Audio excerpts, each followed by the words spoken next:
Hi guys, hello, नमस्कार सभी को। हम सब कर रहे थे चैप्टर नंबर 3 एनसीईआरटी का। तो इसमें हमारे पास एग्जांपल नंबर 4 पे हम पहुंच गए थे। ये क्या कहता है, if x plus 3 z plus 4 2y minus 7 minus 6 a minus 1 0 b minus 3 minus 21 0 is equal to a matrix 0 6 3y minus 2 minus 6 minus 3 2c plus 2 2b plus 4 minus 21 0, then find all the variables a b c and x y z। तो ये students हमें a b c जो variables हैं a b c x y z ये हमें find out करने हैं। ठीक है, तो हमने क्या किया, as the given matrices are equal, तो हमने इक्वल मैट्रिक्स की डेफिनेशन लगा दी। तो उनके therefore their corresponding elements must be equal। Students matrix एक ऐसा चैप्टर है जिसमें आप 100 आउट ऑफ 100 स्कोर कर सकते हैं, ऐसा चैप्टर है। तो इसमें बहुत ही आसान आसान क्वेश्चन हैं कि आपने x प्लस 3 को बराबर रखा 0 के।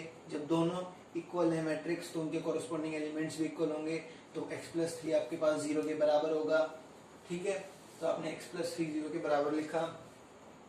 इसके बाद आपने क्या किया, x की वैल्यू निकाली। x की वैल्यू आ गई आपके पास -3 स्टूडेंट्स। सेकेंड आपने z plus 4 is equal to 6 equate किया, कॉरस्पॉन्डिंग एलिमेंट्स इक्वल हैं, तो आपने z की वैल्यू 2 निकाली। 2y माइनस 7 को 3y माइनस 2 के इक्वल रखा, तो आपने y की वैल्यू -5 निकाली। -6 को आपने -6 के इक्वल रखोगे, इक्वल आएगा। a माइनस 1 को -3 के इक्वल रखा, a की वैल्यू -2 आई। b minus 3 is equal to आपने रखा 2b प्लस 4, तो आपके पास b की वैल्यू आ गई -7 सोल्व करने पे। 2c प्लस 2 को आपने 0 के इक्वल रखा, तो आपके पास c की वैल्यू -1 आ गई। इस तरह after simplifying we get a is equal to -2, b is equal to -7, c is equal to -1 and x is equal to -3 and y is equal to -5 and z is equal to 2 students. Next आता है example number 5। Find a b c d if ये जो matrix है आपके पास given 2a plus b a minus 2b 5c minus d 4c plus 3d is equal to 4 11 minus 3 24। ठीक है, तो आपने क्या करना है, ABCD निकालना है। आपने क्या करना है, if the given matrices are equal then their corresponding elements are equal. तो आपने कॉरस्पॉन्डिंग एलिमेंट्स इक्वल रख देने हैं। 2a plus b को 4 के इक्वल रखेंगे, a minus 2b को -3 के इक्वल रखेंगे। दो इक्वेशंस आई, इन दोनों इक्वेशंस को सोल्व करेंगे। a की वैल्यू 1, b की वैल्यू 2 आ जाएगी। नेक्स्ट आपके पास 5c minus d 4c minus d को 11 एंड 24 के रेस्पेक्टिवली 11 एंड 24 के इक्वल रखेंगे रेस्पेक्टिवली, तो आपके पास दो इक्वेशंस बनेंगी। दोनों इक्वेशंस को सॉल्व करने पर c की वैल्यू 3, d की वैल्यू 4 आ जाएगी स्टूडेंट्स। ठीक है, ये आप कर सकते हैं, बहुत ही आसान है आपके पास। नेक्स्ट आता है एक्सरसाइज 3.1।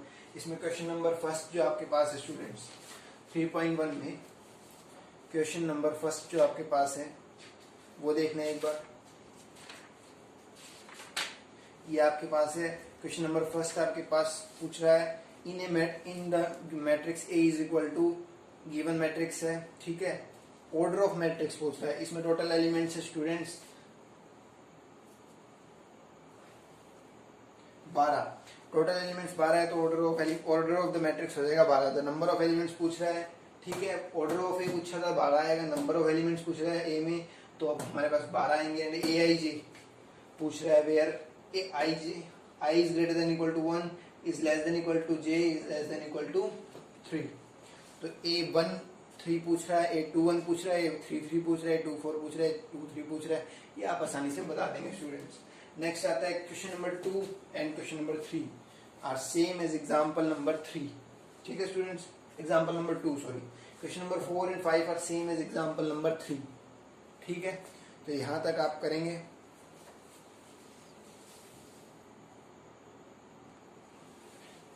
नेक्स्ट आता है स्टूडेंट्स, इसके बाद हमारे पास question number 6 and question number 7। Question number 6 and 7 student same है, एग्जांपल नंबर 4 एंड 5 के जैसे। ठीक है, सेम टू सेम है। नेक्स्ट आता है question number 8। If a is equal to aij m cross n is a square matrix, then हमें options दिए गए हैं a m is less than n, m is greater than n, m is equal to n and d none of these.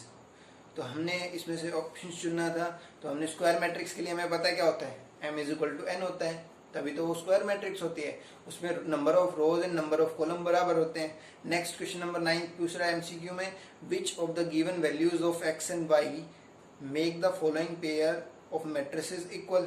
ठीक है, तो इसमें not possible to find आएगा क्योंकि x की वैल्यू हमारे पास आ रही है -7/3 जो कि ऑप्शन में है ही नहीं, y की वैल्यू तो है 7, y की वैल्यू तो 7 है हमारे पास सी ऑप्शन में, लेकिन हमारे पास x की वैल्यू -7/3 है ही नहीं ऑप्शन में, इसलिए not possible to find answer आ जाएगा इसका। ये नेक्स्ट आता है द नंबर ऑफ, ये जो आंसर हो जाएगा इसका बी हो जाएगा 9th का। 10th क्वेश्चन आता है next, the number of all possible matrices of order 3x3 with each entry 0 और 1 इज, आपके पास आ जाएगा ये 512। ठीक है, 512 आ जाएगा। स्टूडेंट्स आपके पास देखिए जो ये एमसीक्यूज आते हैं इसमें मोस्ट इंपॉर्टेंट आते हैं कि एमसीक्यू जितने भी हैं आप देख लें चैप्टर वाइज। अब इसमें 3 एमसीक्यू हैं, तो 3 में से हो सकता है एक एमसीक्यू इसी से आ जाए। ठीक है, इसलिए आपके पास एमसीक्यू भी इसमें इंपॉर्टेंट हो जाते हैं। और आपके पास एक्सरसाइज 3.1 खत्म होने के बाद अब 3.2 आ जाएगी, इजी है चैप्टर, आप कर लेंगे। ठीक है, इसके बाद चैप्टर आएगा आपके पास डिटर्मिनेंट्स का, तो आप मैट्रिसेस अच्छे से करेंगे तो ही डिटरमिनेंट्स आपको अच्छे से कर पाएंगे। ठीक है स्टूडेंट्स।